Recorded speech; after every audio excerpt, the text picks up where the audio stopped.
नमस्कार, मी करिश्मा. एलव्ही न्यूजच्या बातमीपत्रामध्ये आपल्या सगळ्या दर्शकांचे अगदी मनापासून स्वागत. आपण पाहत आहात एलव्ही न्यूज.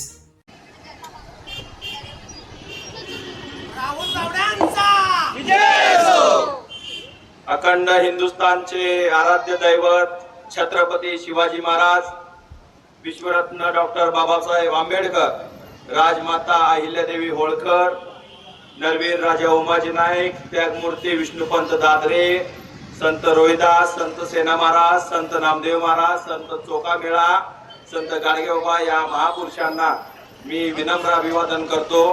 व आज ह्या मोर्चाच्या निमित्तानं तालुक्यातून आलेल्या ह्या सर्व स्वाभिमानी जनतेला माझा पहिला नमस्कार. स्वाभिमान ह्यासाठी म्हणतोय कारण 500 आणि 1000 रुपयासाठी विकलेले माणसं आज ह्या कवठेमंकाळ तालुक्यामध्ये, त्यामुळे आपल्याला कोणी कुत्र सुद्धा विचारेना झालंय. मित्रांनो, इलेक्शन आलं की नेते येतात, आश्वासन येतात.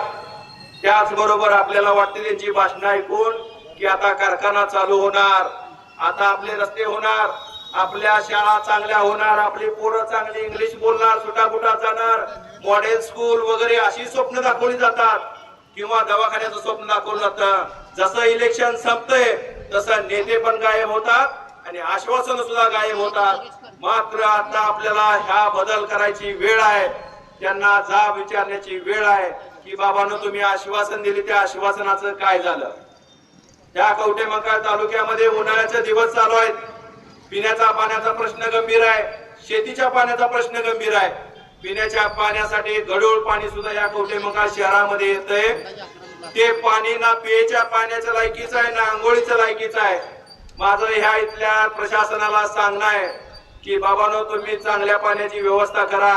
तुम्ही चांगले एसीत बसताय, टक्केवारी खाऊन चांगलं मस्त वाल झालाय, पण तुमची मस्ती जिरवायला आता वेळ लागणार नाही. मग त्याच बरोबर गावातल्या प्रत्येक टेंबू असेल, मैशाळ असेल, पिण्याच्या शेतीच्या पाण्याची टंचाई आहे. ते प्रत्येक तालुक्यातले तलाव, टेंबू आणि मैसाळच्या पाण्यातून भरून घेतले पाहिजेत. त्याबाबत दुजाभाव करू नका, नाहीतर कुठल्या तर नेत्याचा फोन आला की पुढचा कॉक बंद करायचा आणि मागचा कॉक चालू करायचा. हा उद्योग बंद करा. नसेल तर सगळं कॉक एका दिवशी फोडून ते सगळ्या पायपा रस्त्यावर उघडून टाकेल. एवढी जनता आमची आता आक्रमक झाली. मित्रांनो, हा पाण्याचा प्रश्न झाला. आता बेरोजगारीचं काय? बेरोजगारी एवढी वाढली. कवठेमंकाळ तालुक्यात एकमेव उद्योग आहे महाकाली सहकारी साखर कारखाना. तो सुद्धा कारखाना गेली 7-8 वर्ष बंद आहे. मात्र तो साखर कारखाना चालू व्हावा यासाठी अजिबात प्रयत्न होताना दिसत नाहीत. 2019 पासून मित्रांनो विचार करा. मी कुणावर वैयक्तिक टीका करण्यासाठी आलो नाही, मात्र काय चाललंय काय नाही हे तुमच्या डोक्यात आलं पाहिजे. आपल्या मुंग्या झडल्या पाहिजेत. आपण कोणाचं हुंबर्ट झिजवतोय आणि काय करतोय, कोणाच्या मागे फिरतोय हे आपल्या लक्षात आलं पाहिजे. 2019 पासून 2026 उजाडले. कारखान्याबाबत एकदा सुद्धा त्या विधिमंडळात एकदा सुद्धा लक्षवेधी झाली नाही. कधी सहकार मंत्र्याबरोबर बैठक झाली नाही. ह्याच्याच घरात जिल्हा सहकारी मध्यवर्ती बँकेचं संचालक पद आहे. कारखाना बँकेनं ताब्यात घेतलाय, मात्र त्याला कधी ते कारखाना चालू व्हावा म्हणून कधी त्यांचा प्रयत्न झालेला नाही. उलट तो कारखाना बंद कसा राहील आणि इथली बेरोजगार जनता माझ्या दारात 7 वाजता कशी येईल, माझ्या मागे कशी राहील, ह्यासाठी सगळा प्रयत्न चालू आहे. मित्रांनो, आम्ही गोपीचंद पळकर साहेबांचा सत्कार घेतला. त्यांना विनंती केली की महाकाली कारखाना असा असा बंद झालाय, आमच्यात कोण लक्ष देण्यात आलंय. तर ते म्हणले तुमच्या तालुक्याचा मुद्दा आहे. आम्ही त्यांना विनंती केली, कारखाना वाचला पाहिजे, सभासदांचा राहिला पाहिजे. त्यांनी विधिमंडळात आवाज उठवला. मात्र तिथं हे कवठेमंकाळचे युवराज बोल बच्चन पोपटराव त्यांनी तोंडातून समर्थन सुद्धा दिलेलं नाही. ही आपली अवस्था आहे, ही आपली लायकी आहे. मित्रांनो,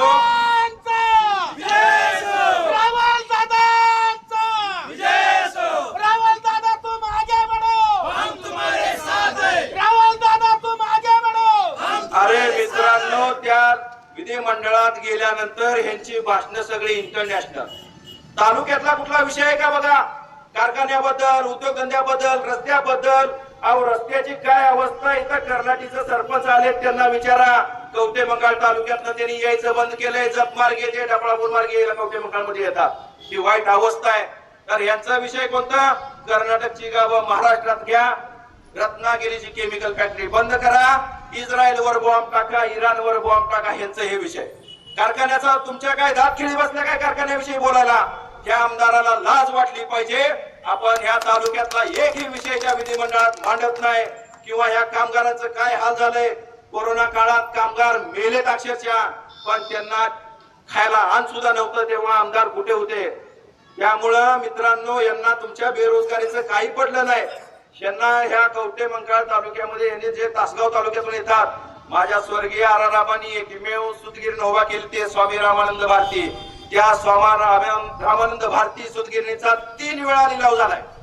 मला सांगा, आपल्या वडिलांनी एखादी संस्था उभा केली, एखादी वडिलांनी आपल्या काही चालू केलं तर आपण तर चालू करायला बघतोय.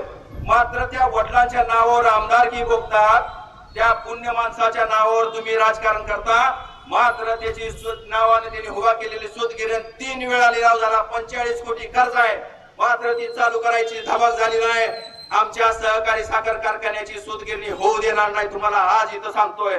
तुम्ही बोला अगर न बोला, आम्ही इथून पुढे या प्रश्नासाठी झगडत राहू. पुढचा मुद्दा आहे शाळा. या कवठे मंकाळ तालुक्यात जिल्हा परिषदच्या शाळेमध्ये चांगलं शिक्षण मिळालं पाहिजे. कर्नाटीची शाळा गळके सरपंच ओढून दमले. दुधे बाबीत तर पोल्ट्री फार्म मध्ये शाळा भरवली होती. कुठे पोल्ट्री शेड मध्ये शाळा भरतात का हो? मला सांगा, ह्या शाळेची ही दुरावस्था आहे. 45 ते 50 शिक्षकांची कमी आहे प्राथमिक शाळेतल्या. ही कमी शिक्षकांची मला सांगा, जर शिक्षण जर बंद झालं, शिक्षक जर तिथं शिकवत नसतील, तर मला सांगा एक पिढी पुढची बर्बाद होते. त्यांच्या बेंबीला न्याट नाही, आपल्या पिढ्या गरिबांच्या बर्बाद होणार आहे. लक्षात घ्या. शासनाला विनंती आहे, शिक्षणाच्या बाबतीत अजिबात हायगाय करू नका. शाळा दुरुस्त झाल्या पाहिजेत आणि सर्व शिक्षकांची तिथं नेमणूक झाली पाहिजे. आमच्या कवठे मंकाळ तालुक्यामध्ये उपजिल्हा रुग्णालय आहे. केंद्र सरकारच्या माध्यमातून हायवे गेलेत. हायवे गेल्यामुळे ऍक्सिडेंटचं प्रमाण वाढलंय. मात्र ते ऍक्सिडेंट झाल्यानंतर एखादा पेशंट आम्ही घेऊन गेलो तर तिथं आम्हाला चिठ्ठी लिहून दिली जाते की तुम्ही मिरजेला जावा, सांगलीत जावा. कारण तिथं ट्रामा केअर, जे काही ऍक्सिडेंट झालेल्या माणसावर उपचार करण्यासाठी ट्रामा केअर आहे, ते तिथं उपलब्ध नसल्यामुळे तिथं उपचार होत नाही. मला सांगा, तिथं 50 बेडचं हॉस्पिटल 100 बेड करायचं आहे, जेणेकरून तिथं एमडी मेडिसिन डॉक्टर येणार आहेत, चांगल्या सोयी सुविधा होणार आहेत. 1-2 महिन्यापूर्वी तिथं पुजारी डॉक्टर आले, त्यामुळे माझ्या माता भगिनीची तिथं सोय होते. अन्यथा तिथं सोय सुद्धा नव्हती. या कवठे मंकाळ तालुक्यामध्ये उपजिल्हा रुग्णालयामध्ये रक्त साठवणूक केंद्र मंजूर झालंय. मात्र त्यासाठी इक्विपमेंटची कमतरता आहे. ती कमतरता सुद्धा भरून निघली पाहिजे. त्याचबरोबर कत्तर कवठे मंकाळच्या मार्केट कमिटीत मित्रांनो जाऊन येडा मारून या. काय मार्केट कमिटीची अवस्था आहे, मग तुम्हाला कळेल आपलं कवठे मंकाळ कुठं आहे. ह्या कवठे मंकाळ तालुक्यामध्ये केरेवाडी, शेळकेवाडी, निमळ, दुधेबावी, धोलेवाडी, गोरपळी, चुडेकिंडी, चोरुची, जांभूळवाडी ह्या भागात ह्या बेदाना हब म्हणून ओळखला जातोय. तिथं बेदाना तयार होतोय. कवठे मंकाळ तालुक्यात सगळ्यात जास्त बेदाना तयार होतोय. मात्र तो विकला जातोय तासगावच्या मार्केट कमिटीत. हजारो कोटीची उलाढाल तिथं होत्या. आणि आमच्या मार्केट कमिटीत काय आहे बघा. आमच्या मार्केट कमिटीत कोथंबीरचा सौदा 5ला 2. आमच्या मार्केट कमिटीत मेथीचा सौदा 10ला 2. टोमॅटो, बटाटो एवढंच विकत बसायचं आहे. आणि ह्या पुढाऱ्यांनी ही मार्केट कमिटी फक्त त्या कोळ्याच्या हॉटेल मधून भजी आणि भडंग आणून खाण्यासाठी त्या मार्केट कमिटीचा उपयोग केलाय. इथून पुढे ह्या गोष्टी चालणार नाहीत. त्याचबरोबर ह्या प्रशासनात सुधारणा झाली पाहिजे. गोरगरीब माझा तालुक्यातला शेतकरी गाठीला गाठ मारून पैसे साठवून एखादी जमीन घेतोय, बॉन्ड रायटर आणि तिथं दुय्यम निबंधकाकडे जातोय, तिथं सुद्धा 2 रुपये द्यावे लागतात, त्यावेळी खरेदी होते.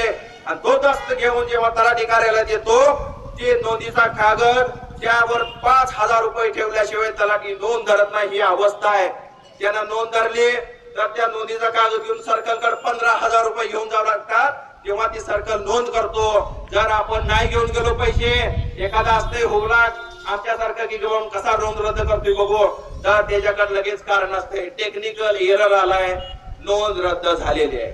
मग त्यावेळी ओळखायचं आपण, एजंट लगेच येतोय, तुझी नोंद रद्द चालू करतो आणि तुला नोंद करून देतो, पैसे दे. अरे मित्रांनो, या रेशन कार्ड काढायला जावा, एक सुद्धा रेशन कार्ड 5,000 रुपये दिल्याशिवाय त्या एजंटाला रेशन कार्ड निघत नाही. जे निघतंय त्याला धान्य मिळत नाही, त्याला सांगितलं ते ऑनलाईन नाही, तुझं नाव नाही, हे नाही. अरे किती वर्ष आम्ही ह्या गोष्टी मागणार आहे, किती वर्ष आपण भांडत बसणार आहे. ह्या प्रशासनाला तहसीलदार मध्ये मला सांगायचं आहे, ह्या गोष्टी ताबडतोब सुधारल्या पाहिजेत. त्याचबरोबर ह्या कवठेमंकाळ तालुक्यामध्ये छत्रपती शिवाजी महाराज, राजमाता अहिल्यादेवी होळकर यांच्या पुतळ्याचा आम्ही ठराव घेतलाय नगरपंचायत मध्ये. त्याचबरोबर बाबासाहेब आंबेडकरांचा सुद्धा पुतळा या ठिकाणी झाला पाहिजे. तोही मुख्य चौकात मेन लाईनला झाला पाहिजे. कुठल्या तरी आमच्या एका कोपऱ्यात बसून महामानवाचा अपमान करायचा नाही.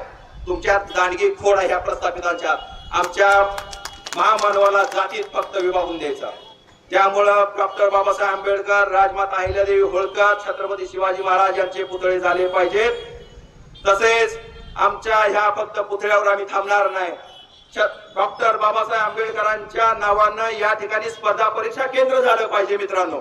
त्या स्पर्धा परीक्षा केंद्रामध्ये गरीब मराठा असेल, साळी माळी तेली कोष्टी कुंभार वडार हटकर धनगर सनगर रामोशी लोणारी गोंधळी रवरी मुसलमान ह्या सगळ्यांची पोरं तिथं अभ्यास करून तहसीलदार PI प्रांत कलेक्टर झाली पाहिजे.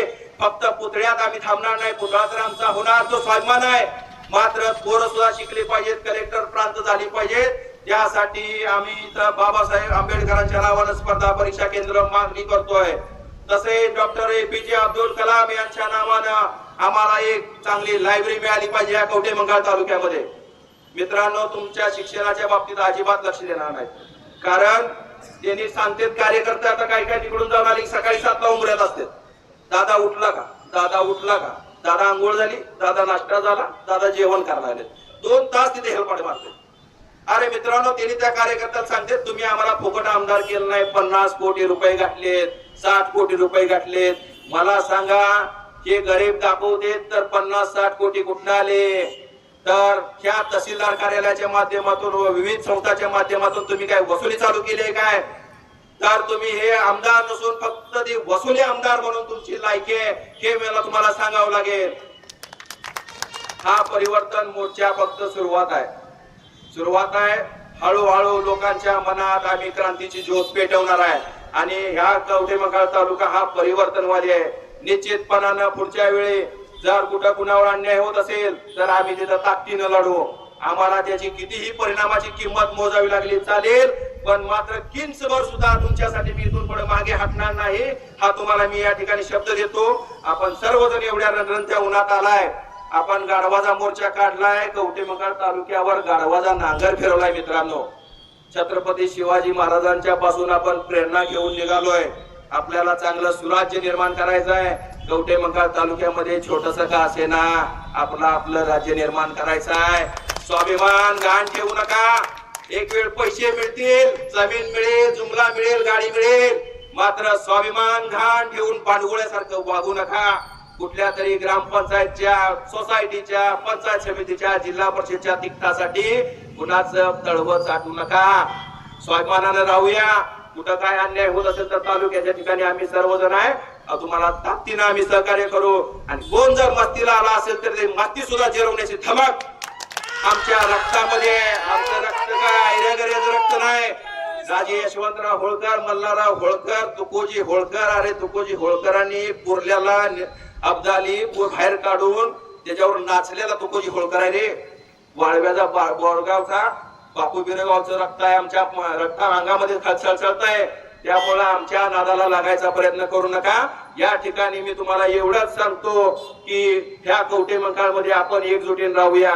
आज तुम्हाला लगेच संध्याकाळी फोन येईल, काही जणांचं तर डिमांड भरपूर वाढेल, तू कशाला घेता मोर्चाला, तुला काय पाहिजे. पण त्याला सांगा, तुझ्या 1000-2000 माझं काही घर चालत नाही. मी स्वाभिमानी राहणार आहे आणि कवठेमंकाळच्या प्रश्नासाठी इथून पुढे मी संघर्ष करणार आहे. जोपर्यंत मागण्या मान्य होत नाही तोपर्यंत आमचा लढा चालू राहील. त्याचबरोबर तुम्ही सर्वजण आलात त्याबद्दल मी तुमच्या सर्वांचा आभार आहे. धन्यवाद. जय हिंद, जय महाराष्ट्र.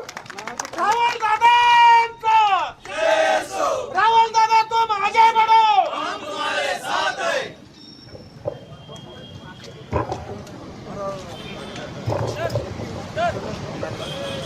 यानंतर जय हिंद पक्षाचे पाठिंब्याचे पत्र गुंठेवारी चळवळीचे जनक आदरणीय चंदनदादा चव्हाण हे माननीय राहुल गावडे दादा यांना देतील.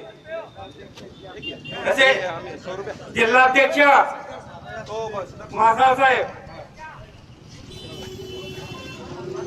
अमित भैया या पुढे. राहुल गावडे.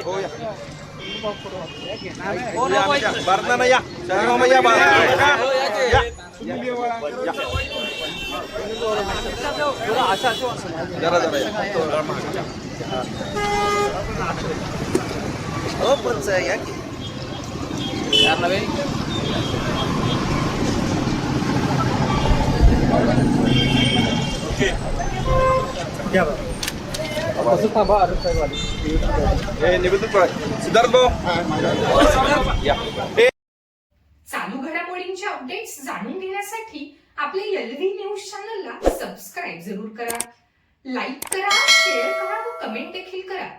बेल आयकॉनवर प्रेस करा व नोटिफिकेशन्स मिळवा. पाहत रहा फक्त एलव्ही न्यूज. मुख्य संपादक विलास उत्तम लोखंडे.